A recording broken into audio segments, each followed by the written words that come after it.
Hey there, everyone. Thanks for tuning in. Charles J. Bassrap here with a very special, very different episode of #TheThing. And it's one that hits very close to home personally, and one I hope people will really listen to and spread the message about. Because this is something that goes beyond politics, beyond left and right, white and black, man and woman, tastes great, less filling, whatever else. This is something that's affecting untold numbers of people, this year perhaps more than any other in recent memory for some. And that something is mental illness. Mental illness is not easy for a lot of people to talk about. Some feel embarrassed. Some feel it's a sign of weakness, of an imperfection. There are so many negative stigmas surrounding the various types of mental illness, often from depictions in popular culture where mentally ill goes hand in hand with being violent or even evil. That serial killer was mentally ill, that shooter had mental illness. But for most people, that's not true at all. For the majority of the nearly 1 in 5 people at 18 and over in just America that suffer from one type or another, it's not like that. No homicidal rampages or violent outbursts, no James Bond villain type plots to destroy a city. Right now, with the state of the nation and indeed the world being what it is, between the toll that COVID has taken, the stresses of race-related protests and riots, the uncertainties as we hurtle towards a pivotal presidential election next week, a lot more people than usual are starting to feel the effects of mental and emotional strain. A CDC survey back in June showed that fully 10% of those surveyed had even gone as far as considering suicide in the weeks leading up to the study. In the past 20 years in America, suicide rates have been rising towards their highest estimates since 1941, and there's evidence suggesting that this year may drive additional numbers, especially with how heavily impacted so many have been from COVID alone, with people being forced to shutter away from loved ones and support they'd normally have, losing revenue in part or in whole because of businesses being closed or just losing their jobs, being stuck in homes with abusers that they'd normally be able to escape from for at least some of the time under normal circumstances, being unable to bury loved ones or even visit them while they're sick, and so on. Mental illness, the thing about it is that it doesn't know any boundaries between ethnicity or color or gender or orientation or religion or anything else. Anyone can have it. According to statistics from 2018, suicide was the 10th leading cause of death for all Americans. And it was the second leading cause of, from every age range from 10 to 34. The fourth highest cause for every age from 35 to 54. Men, particularly white men, are most likely to commit suicide by far. The women in many cases make more attempts. And those from every demographic make up the approximately 50,000 people a year that lose their lives to it. And the reason I'm doing this video on this topic is because I'm part of that anyone. For more than half my life, I've battled, and I mean battled hard, with mental illness. And I know how hard it is to discuss it, to make yourself vulnerable and open, to tell strangers and friends and family alike that you're not okay, even when they may think that you are. If I've learned anything from living with severe bipolar disorder over the years, it's that, one, most people seem to have no idea what that means. And two, it tends to be a blessing and a curse wrapped in a guessing game, like playing emotional Russian roulette every morning, and afternoon, and evening. And if you take a really fast jet across the country to the West Coast, evening again. Bipolar disorder is technically defined as a psychiatric disorder marked by alternating episodes of mania and depression, meaning that those afflicted have varying degrees of oscillating highs and lows, mentally and emotionally. For some, it's like a constant roller coaster, while for others, it's milder with the cycles not having as wide a swing. Now, for me personally, I have days at a time where I feel I'm practically invincible, I can do anything. And then I have entire times, where just getting out of bed to face the world is almost impossible. Years back on Suicide Prevention Day, while I was writing for a now defunct website called NotopiaCast, I wrote an original version of this piece to bring attention to mental illness and depression. And if I'm being honest, it was as much for others to relate to as it was for me to finally open up about my own struggles, even to total strangers. I've reworked it a few times since as I've gotten older and things have happened. And this here, I guess, would be its latest form. And I'm doing it because I can see how many people out there are suffering right now in various ways. And I wanted them to know what it took me a very long time to realize.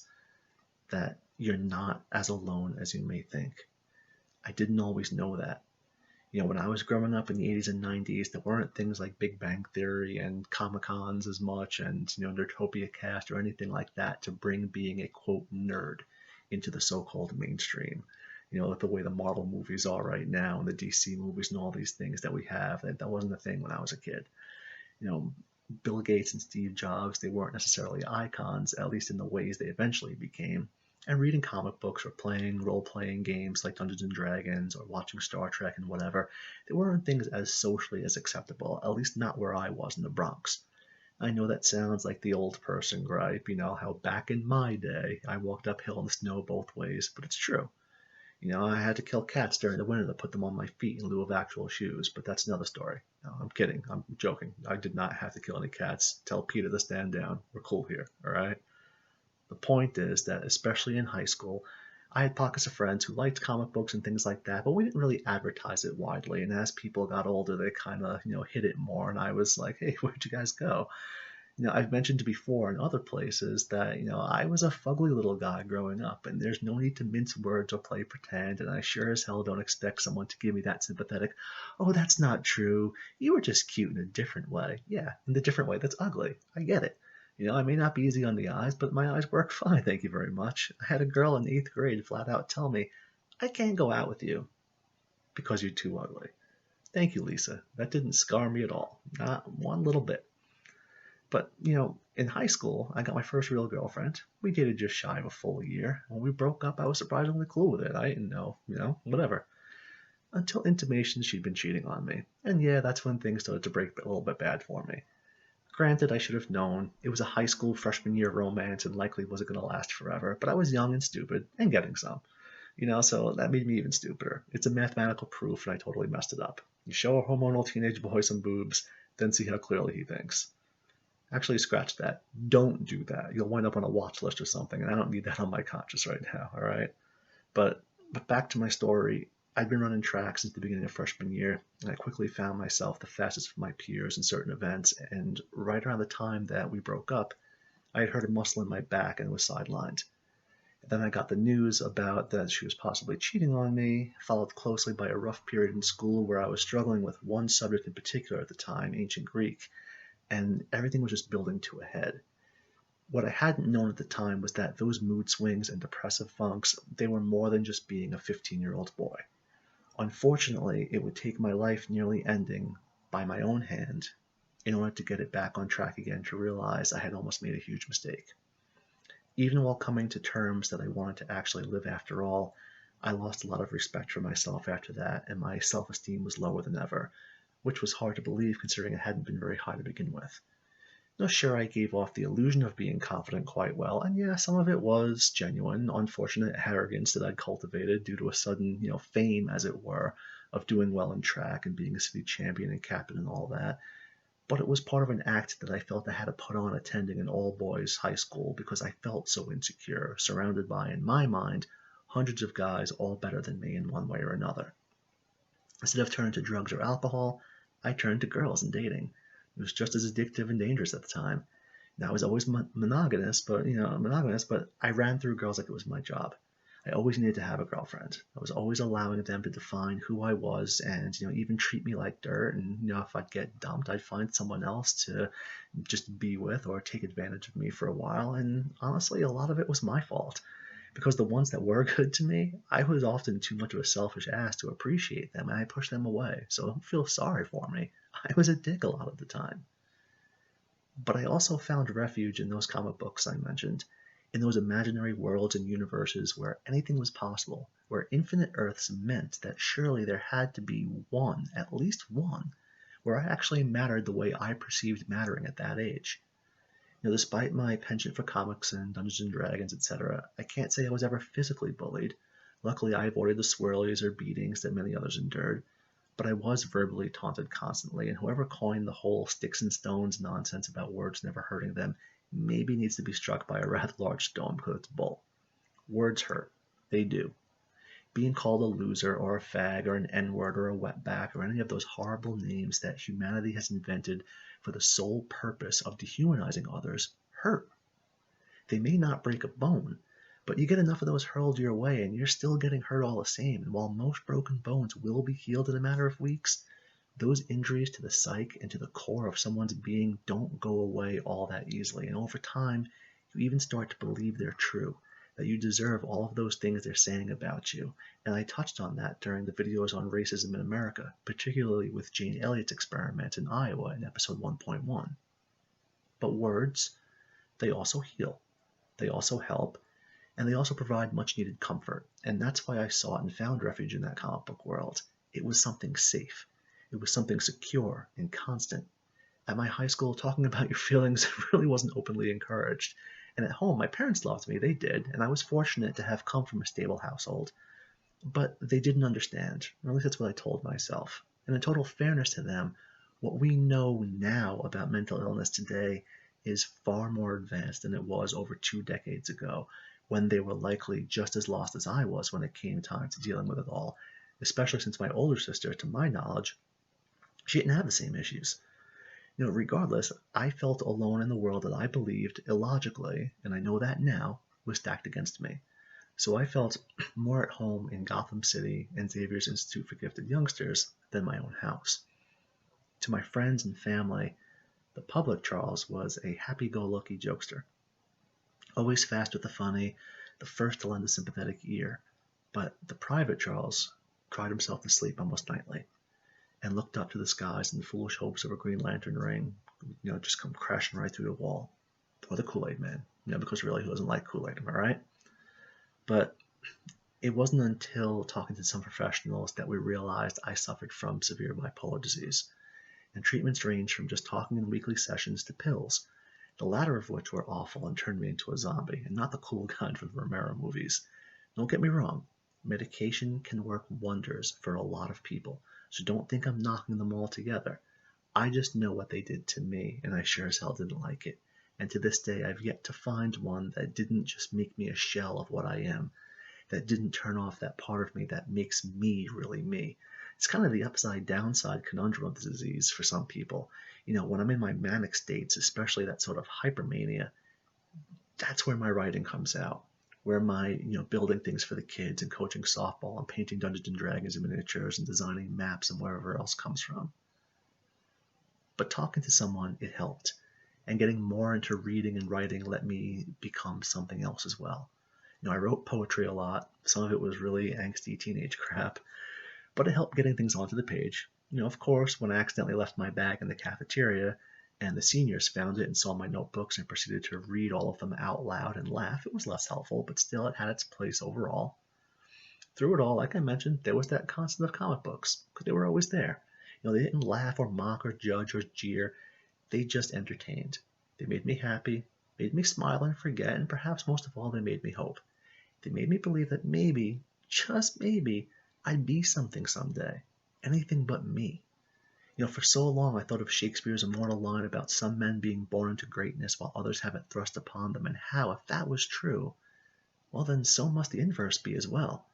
Perhaps some of us were simply born mediocre, or worse, and there was simply nothing we could do about it. I never really felt like I fit in anywhere. Like I was always the square peg in a world full of round holes, told constantly what I couldn't do. I couldn't run track competitively. I wouldn't be able to cut it in the Secret Service. You can't get a book published, things like that. And, like somehow I had a foot just out of sync, just out of time with everything else. And I felt that way pretty much my whole life, even to this day. Sometimes even especially to this day. But characters like Superman, like Cyclops on the X-Men, like scrawny Steve Rogers becoming Captain America, it gave me hope. Clark Kent was a lot like me, the nerdy guy with the glasses everyone underestimated, and he gave me that hope that one day I'd be able to take off my glasses and fly away. Spoiler alert, LASIK surgery didn't give me any extra powers. I'll spare you the play-by-play of getting from high school to where I am today at the age of 41. But I eventually obviously did get through the rest of it, and college, thanks to some great friends that helped me put things into perspective, even when I didn't always deserve their friendship because I was too focused on myself. My family, for their part, definitely loved me and cared for me, but I always felt too different even there to be understood, whether that was the reality or not. I was fortunate enough to have formed some friendships in college that are still near and dear to me all these years later, A couple of my roommates from college were, groomsmen in my wedding, and one is the, godfather of one of my children. And I can't say my collegiate experience was wholly negative any more than I could say it was wholly positive. But those friends definitely made the ups and downs more palatable. I ran track for a few months, didn't really enjoy it the way I did in high school. There wasn't that sense of team camaraderie I liked. And eventually self-taught myself to play guitar, recorded a solo demo of original songs, playing all the instruments, and then played lead in a rock and metal band for a while. So that was kind of, a fun adventure. And of course, there were those comic books. I can't honestly say they were the biggest reason I pulled through because that would grossly diminish the efforts of my circle of friends. But they definitely, they weren't the only reason, but they were a major factor. And I knew there were times where I was teetering, despite my pals, despite things going on around me. And a timely rereading of Jim Starlin's Space Opera or a fresh new issue of Uncanny X-Men gave me that fix I needed to go just one step forward, one more step. But my biggest setback around that stage of my life came just months after graduating with 9/11. Having lost some friends during the attack on the World Trade Center, no one I was particularly close with, but still people I'd never speak to again that would never get the chance for a full life. And with my subsequent recruitment by the Secret Service, I encountered a new, set of problems. I had to make a difficult decision to leave everyone and everything in New York behind because I felt it was the right thing to do. I passed up other jobs and job offers that would keep me closer to home, to get on a plane and head out to New Mexico to do things in boot camp I never knew I'd be able to do. And of course, it didn't help that I wasn't the stereotypical alpha male that a lot of people in that profession tend to be. And even in an organization where everyone should have been really more united in stopping the threats to our country in a troubled time, there was often a little bit of a high school locker room mentality, and it wasn't easy not being the muscle-bound specimen of physical perfection, or the sharpshooter, or the good-looking, one making everyone swoon. Don't get me wrong, I met some awesome people and got to experience some truly once-in-a-lifetime things, but even there, I was missing that feeling of belonging I'd sought for so long. Ironically, defending these United States wound up dividing me from much of humanity, especially after, my girlfriend of over 5 years became a little bit further pushed to the left and couldn't accept the fact that I was working in President Bush's White House. It didn't matter that I was always a political independent that pulled for Vice President Gore in 2000, or that I would have defended the POTUS regardless of who was in office. She waited until I graduated the academy, got stationed, and got prepared for her to move down to D.C. to tell me that she didn't want me to do it. And it was tough. I was suddenly finding myself all alone for real, working midnight shifts or working these weird shifts, days off in the middle of the week with no real social life. Thankfully, it wasn't long before I met, my wife, Melanie. And at least on that front, things were stable. And now we've got, 2 intelligent and imaginative children, remote learning during COVID. And they're another reason I'm bringing all this up right now, because this past weekend, my daughter played with another child, a new neighbor, fully masked and as distant as they could be, just raking leaves and, tossing leaves around and playing hide and seek. It was the first time in person for her since March 13th. That's 7.5 months that she hadn't interacted with a single child outside of her younger brother because of COVID. The mental toll this is taking on children is tremendous. The scars it's leaving behind. When that toll is also being shouldered by the parents, it echoes back onto them. Several studies have pointed to how the mental health of parents has a direct correlation between that of the children. And that's a little something to think about if you have children and are on the fence about getting some help. It's another reason to do it. I wound up leaving the service, after blowing the whistle and, getting railroaded. I got a measure of vindication, later on. I wasn't happy that there was something to be vindicated about, but I was there's a little certain satisfaction at seeing people who treated me like a villain get their comeuppance. In 2010, I was lucky enough to get a book on terrorism and foreign policy published called An American at the Crossroads that I've mentioned here before. And I worked at the Pentagon for a number of years before working for Lockheed Martin, and then finally becoming a volunteer girls softball coach and a stay-at-home father, a job in and of itself with its own set of unique challenges. Now, do you know what to do when a toddler bursts into your room during what's supposed to be nap time, naked from the waist down, holding a handful of Dungeons and Dragons dice, and then throws said dice at you while yelling Jumanji at the top of his lungs? I didn't either, but I do now. And things are different, definitely different. But here's the thing. that doesn't mean it's always easy, because bipolar disease doesn't really end or begin with one issue. It's something that always seems to be there, even when you're at your best, just waiting for a chance to say hello, like an uninvited parent stopping by your dorm when you're macking hard on the girl down the hall. Not like that ever happened to me or anything 3 times. But I've seen a lot of talk on the news in recent years about bullying, and while part of me feels that sometimes there's too much attention being paid to it, that people are a little too quick to label everything as bullying, it is a real thing. And sometimes, yes, it is blown out of proportion, and we and the media give bullies a little too much power by talking them up, by making them larger than life monstrosities that can't be defended against unless Congress get involved to fight back. But at the same time, for far too long, people haven't listened to those getting picked on, haven't paid attention to the cries for help or the warning signs of depression, those things that add up. We've seen the "it gets better" videos, in recent years, that were primarily directed towards, for gay teens, those, trying to come out and dealing with that. But it's not just, for gay teens. It's not just blacks or whites or Muslims or any one group. It's everyone who suffers from depression. We use bullying as the blame when there's a suicide nowadays, almost as a reflex, but 9 in 10 times, that's the straw that broke the camel's back and not the entirety of the load. I spoke about it back in episode 1.4, how as a heterosexual white male, I hear all the time it's virtually impossible for me to, have anything bad to happen to me, because my life is inherently charged by virtue of what I am. But those who think that don't know who I am based on what they think I am. I'm not going to apologize for how I was born any more than anyone else should have to. I don't know what it's like, you're right. I don't know what it's like to be ridiculed and made to feel ashamed of my sexuality. I don't know what it's like to be profiled automatically by airport security due to the color of my skin or my race or my religion, or get slapped on the ass and marginalized by a male coworker because of my gender, or feel the inequities of systemic oppression. But I do know what it's like to have my poetry stolen and read aloud so people can laugh. I do know what it's like to walk through a neighborhood and have racial epithets thrown my way because I shouldn't be there. I do know what it's like to be made fun of for daring to like cartoons or comics or for being physically unattractive. I do know what it's like to hear the judgmental condensation of questions as to whether it's mommy's day off when I'm out with my son, the only dad at story time, or at a playground or grocery shopping with my kids, and looked at as if I'm some sort of idiot who can't possibly take care of a child for more than an hour at a time because I'm just a dumb man who doesn't know anything about that.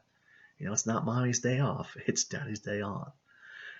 Especially over the past few years of national temper tantrums, I've been constantly bombarded with feelings of guilt and inadequacy, of near total hopelessness and helplessness, as I'm told that everything is my fault. Every ill ever conceived in the entire world, the history of it, everything, is something I am part of, by virtue of some sort of societal original sin that I must bear the blame for. Like I said, with words, how words affect people above, over time, those sweeping generalizations and dehumanizations become crushing. Not to mention ironic when they're bandied about by people who experienced the same amount of, treatment themselves or even worse. You see, it's not a competition. Who can suffer the most depression or collect, the most sorrow points? Going back to Shakespeare, if you prick me, I bleed the same as anyone else. Poison me and I die just the same. The point being that just because someone happens to be part of an historically privileged collective doesn't mean his or her experiences as an individual are identical across the board. There is no one-size-fitting-all with this, and just like it's unfair to stereotype one group of people with blanket statements, it's just as unhelpful to casually and self-righteously dismiss any concern of an individual that you have predisposed opinions of as privileged, and thereby deem them or their experiences as automatically unimportant. Why do we do that to each other? Why do we automatically, almost pathologically, seek to invalidate the feelings and opinions of a person based solely on our superficial perceptions of them, or because we don't understand or want to understand what they're going through and why, I'll never truly grasp. That person you think has it so easy, that's not always the case. And a little more empathy and a little less snide snap judgments can go a long way. There are certainly people that, collectively and as a whole, have had things easier in life in many regards, but that doesn't mean the individual as itself is a myth, that everyone who is X is inherently Y. No group is entirely immune to hardships and the perils of depression and other mental illnesses, of the feelings of worthlessness, of the utterly crippling bouts of crumbling self-worth.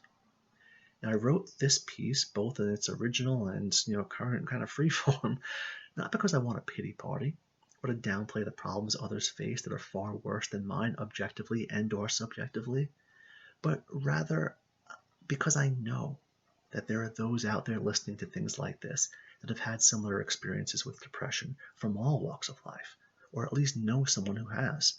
And I wanted those people to know that, you're not alone any more than I was, or rather felt I was. It can get better. I say things like this. I bring up what seems like a triviality in comic books because, comic books for me, that's something that gives me that boost still. That much needed escape from reality that keeps finding new ways to get to me. Whether it's in the past with jobs going nowhere, or my parents, thankfully successfully, both of them, having battled cancer, or in the present with feeling like I don't have a voice or a place to belong to with everything going on around me, or a mystery stomach and nervous system disease I'm suffering from that causes 24-hour pain, 24-hour a day pain. It's been baffling doctors for the last few years, or from just having a random depressive episode. There are still nights I cry myself to sleep. Entire days I struggle to get through, not really feeling like I'm living a life so much as I'm serving a life sentence. I haven't taken my shirt off in public in years.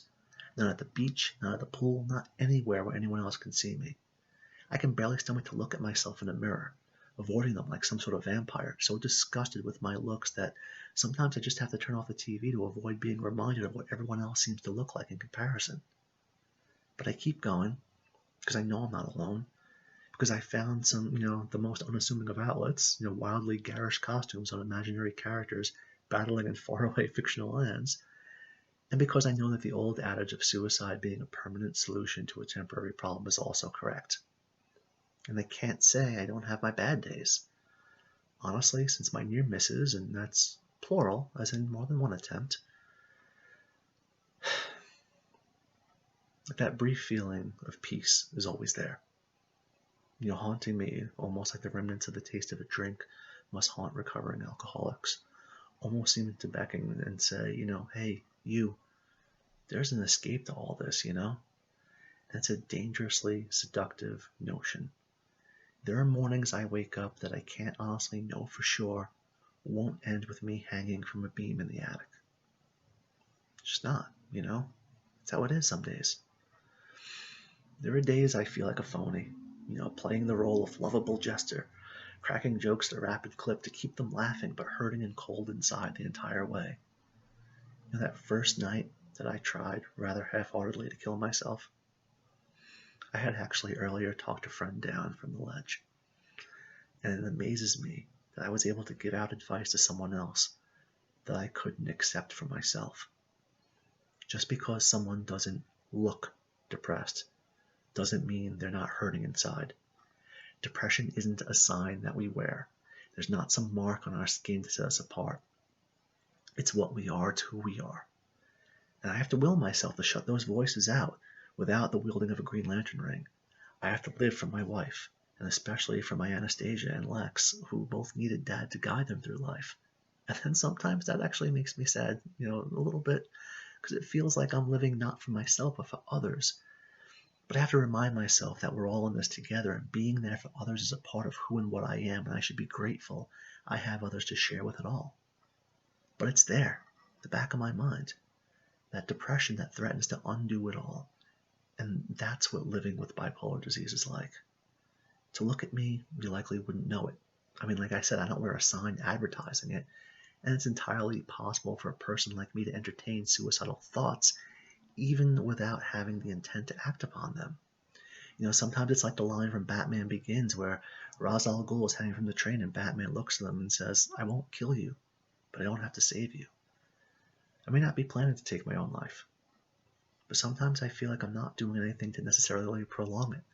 When I sit there and eat an entire pound of pasta and then follow it up with a bag of chips and some candy and whatever else, not because I'm actually hungry, but because I'm trying to fill some sort of void no matter how unhealthy it may be. And then I get sad even thinking about that with all the people I have relying on me because I love them dearly and I know they love me. But sometimes those waves of depression, they're like an ocean on the shoreline. Even the strongest of rocks feels the effects of erosion. People too often dismiss suicide as selfish, But really, they have no idea what it's like to be on that ledge, to sit there with that loaded gun at the ready. In those moments, the rational mind isn't thinking about those good things. The emotional imbalance is focusing on the negative. Loved ones and friends often forget that, thinking that a person's depression is somehow a reflection of them not being good enough to make them happy. But that's not it at all. I've lost at least a dozen people to suicide over the years, and each of them was different. Most of them I never even knew were that far gone, and I agonized over those what ifs. What if I could have saved them? What if I just said or known whatever? But most times, it's hard to unring the bell once a person's committed to a plan. And I speak from experience on that. A good friend of mine, she made a payment on a prom, made plans for her birthday, and I went up to her room and committed suicide. None of us knew, so I speak from experience on that. Telling someone who's depressed to just think happy thoughts is like telling someone who had a debilitating stroke to stand up straight and speak more clearly. We treat the mentally ill like the bad guys, like the freaks. And like I said, Hollywood and TV, they share a lot of the blame for that perpetuating of stereotypes and what it's like, or rather by showing people what they think it's like. We see someone who kills themselves or suffers from depression and deride them as weak or selfish or any number of negative labels, instead of attempting to see how it got to that point. We think being bipolar just means being quirky. Haha, it's funny. Look, I don't know if any of what I've just rambled on here makes sense. Depression, blah, blah, comics, blah, blah, I like Kool-Aid, blah, blah, bullies, all that. I do know, however, that comic books offered me a healthy alternative to giving into substances, or more permanent solutions mentioned above. I want you out there, those of you suffering from these things yourselves, but too afraid or ashamed to say anything, or knowing someone who does, to know that there's nothing to be ashamed of or scared of. You aren't alone. You can get better. I want you to find your comics, your touchstone, your something, to help get you through those times when people aren't around or you're just feeling lost on an endless sea. Right now, I've got over 22,000 comic books. You heard that correctly, much to my wife's consternation. She keeps asking when I'll have enough. I keep dodging, dipping, ducking, diving, and dodging. Look, don't give in. Don't give up. Try to remember that even when it seems like it, you're not alone. If you're listening to this, you have to know that. Search the internet for support groups in the area. Do whatever you need to do to seek help if you need it, but never be ashamed for doing so. Heck, send me a message, on Facebook. I'll listen. There's nothing to be ashamed of. I write and I do video series like this. It's for myself to kind of get stuff out, and I do love it. But I also do it for people out there, and this particular one to share my story and hopefully give you something to laugh about at times and think about when the chips are down. So please, if you're taking anything out of this, know that if you're suffering from depression during what are almost literally the definition of uncertain times, you don't ever have to suffer it alone. Don't make the mistake that I almost made a couple of times. Because as much as life has kicked me in the balls a million times over since those days, whenever I look over at my wife, or whenever I look at my kids, whenever they dress up in superhero clothes for a comic book convention or just because it's a random day of the week, whenever I, tuck Anna in or, tell her, good night, and I catch her a little while later trying to read, under the covers with the flashlight, or I put Lex to bed and I hear him, he doesn't think I know that he's playing with his cars. He thinks I've gone downstairs. I remember there are things that I'd never have if I had given in, if I'd surrendered to that helplessness. And all the pain, the setbacks, the disappointment, they all become a little bit worth it at those times. Saying all of this out loud, not just having it written down, it's hard, because it makes it real. But I wanted people to know, not for sympathy, but so that they might be encouraged and empowered to seek help and know they're not broken or alone or unwanted, or maybe help others seek help. We all know someone who needs it. We all go through these dark times. Right now there are things in my personal life that are causing me a great deal of stress and depression, but I know I have to soldier forth. I talk to a professional weekly. I engage with some friends online because in-person visits are still a no-go with COVID going on. And yes, I read an almost unimaginable number of comic books, because those momentary escapes to other dimensions help center me now as much as they ever have. Try it. Hey, go pick up some comics and find a little time away. Like I said, drop me a line on Facebook. I'll gladly fill you in on what's going on in the world of comic books if you need a primer. Drop a question down below. More importantly, just know that if you're depressed and feeling hopeless and helpless, you're not alone, and it can get better. Always remember that. Please, if you remember nothing else from all of this, never forget that. Please share this with others. Share my story. You have my permission. That's why there's a share button. Send it out. Send it to whoever you need that you think needs to hear this. I'm okay with that. That's why I'm doing this. That's why I'm coming out like this about this in such a public way, so that people know, because people are hurting right now. And if you're one of those that's seriously hurting and in danger to yourself or from yourself, please call someone. Someone will be there. I'll put a hotline number down below. All right, just think about it. This has been Charles J. Baserap on #TheThing, and I thank you for stopping by. And I hope to see you when new episodes return after the election, likely in mid-November. We'll be taking a break for a little bit. So be sure you subscribe so you don't miss it. If you need anything, you know where to find me online. Be well, stay safe, watch out for one another. We're not in this alone.